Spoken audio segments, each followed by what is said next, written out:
What's up, everybody? It is still Saturday. The Seahawks still don't have a head coach, and we're still trying to figure out who it could be. So, let's take a look at another popular head coaching candidate for this offseason. This is the big one. This is the cannon. This is the howitzer. This is the one. Okay, not every Seahawks fan would love it, but every Seahawks fan who can put aside their internal biases, every Seahawks fan who can push aside their personal dislike of a person individually would get excited about this one because all this guy does is win, and he wins big. Jim Harbaugh, current head coach of the Michigan Wolverines, coming off a national championship win, one of the great runs by any coach in college football or any sport over the last almost decade. This is the big one. This is the one you would have to spend probably 9 figures to get. This is the one you would probably have to completely flip things over to go get. This is the one you might have to give some degree of personnel power up to get. But if you can do it, we're winning. We're winning games. We are winning a lot of games with Jim Harbaugh. You cannot say that about anybody else for sure. You can say you feel good. You can say you would feel like we would win.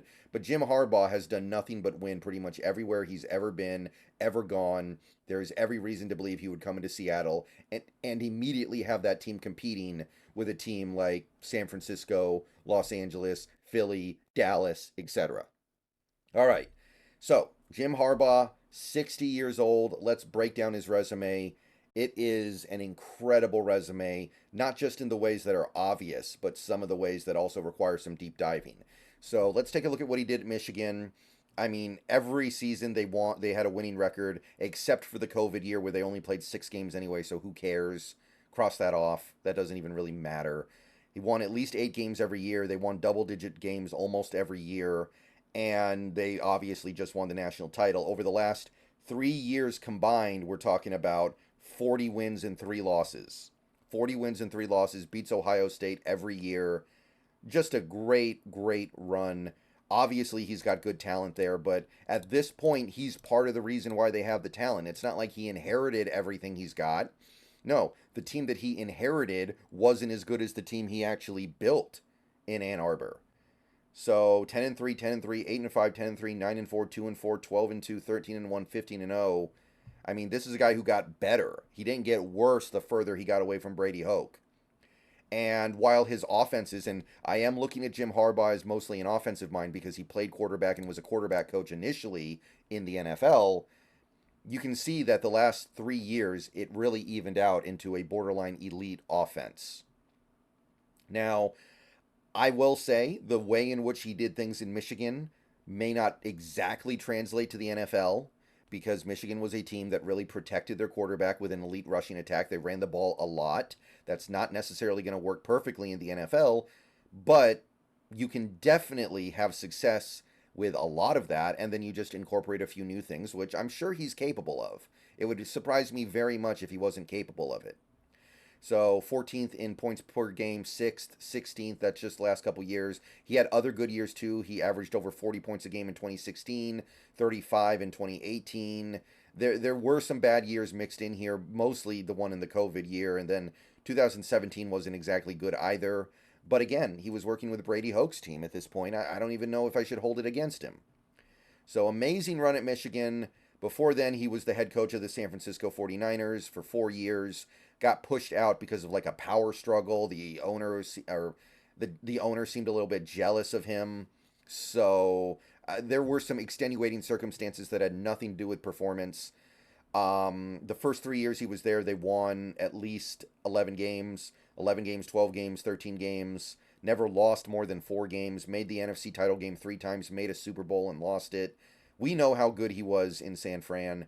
Now, his offenses were not great. They ranked 11th each of these 3 years, which is well above average, but it's not really good. They were, however, 4th in EPA in 2012, so that is the EPA of an elite offense. So I'm not too worried about that. I will admit that Niners team rode their elite defense, and Harbaugh is more of an offensive guy, but I think Harbaugh has his own influence on the whole team when he's the head coach. I don't think he's just a pure offensive guru and the defense is being left up entirely to somebody else. The last year, things didn't go so well. Still 8-8, but 25th in points per game, 20th in EPA offensively. He didn't deserve to get fired, but he got fired because of some BS happening in that San Fran front office. I don't think it had anything to do with him and what he was doing, really. He was a great coach for them, and he hit the ground running, and he took over a disaster zone, by the way. He took over a complete disaster zone in San Francisco. Mike Singletary and whoever got appointed interim after Singletary for a few games, I can't even remember who it was, but that was a disaster zone that he took over, and immediately he got them winning games.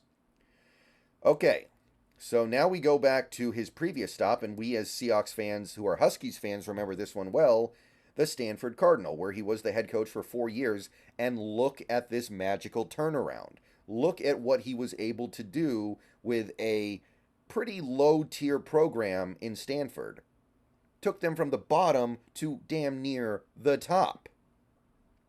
First year he gets there, they're one of the worst offenses. They're a 4-win team. 2008, he gets them up to an average offense, gets them to 5 wins. The next year, 2009, wow, one of the best offenses, 8 wins. Good team, quality team, solid team. He's got Andrew Luck in there. He's got some other good recruits in there. He's got something going in a program that hadn't had much going at that time. And then 2010, 12-1, one of the best teams in the country, one of the top 10 offenses, 40 points a game. Just an absolute magical turnaround. You cannot do better than this. You cannot turn a program around better than this, unless maybe Kalen DeBoer did a little bit better. But a 4-year turnaround from this to this, you're doing something right as the head coach. So, honestly, this might be more impressive than even what he did in San Fran or Michigan. And I know he didn't win the national championship or the equivalent at Stanford, but what he did to that school, which at that time did not have a good reputation as a football school, really, was special, very special. And that honestly, you could end the resume right there and you would have sold me. But let's go back a little bit just for fun. He was a head coach in, I believe it was the Pacific Football League, the PFL, which I don't even think exists anymore. So this one's a little bit weird. I know I don't even know if you want to count this because it's not really football the way we think of it. But he had great success as the coach of the San Diego Toreros, 2004-2006. 7-4 with a really good offense, 36 points a game. 11-1, almost 43 points a game. 11-1, almost 43 points a game. I mean, the dude churned out winners. The dude did great things. I don't know if that means anything at this point, but it means something. And by the way, we got to go back to this one. He was the quarterback coach in Oakland for 2 years, 2002-2003. He won the AFC Championship game that year, made it to the Super Bowl, turned Rich Gannon's career around. Rich Gannon won MVP this year, 4,700 yards, 26 touchdowns, 68% completion. The best football Rich Gannon ever played came with Jim Harbaugh as his quarterback coach. And then the next year, of course, Rich Gannon, that was it for him. His his carriage turned into a pumpkin. He got hurt. We had some Rick Meyer. Gannon wasn't nearly as good when he did play. Yeah, things kind of broke down, but look at what Jim Harbaugh was able to get out of Rich Gannon. That is pretty remarkable, I think, given the fact that Gannon had never played that good and was considered kind of, already past whatever prime he had at this point. So even if you go all the way back 2 decades to what he did as an Oakland Raider quarterback coach, it's notable. It is something that should get any football fan relatively excited. The issue with Harbaugh is that he's too good, and that isn't me being sarcastic. He is so good, he might demand some kind of general manager control. He might demand some kind of, he might demand some kind of personnel say that the Seahawks aren't willing to give. And that could drive him to a place that is willing to give him that power. Some place like Washington, a place that would just be willing to live with the results of having a head coach / GM.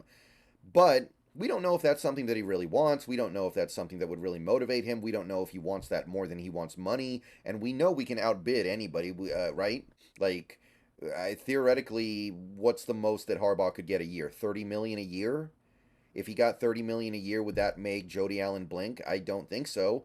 His presence on the team makes the team about $100 million more valuable.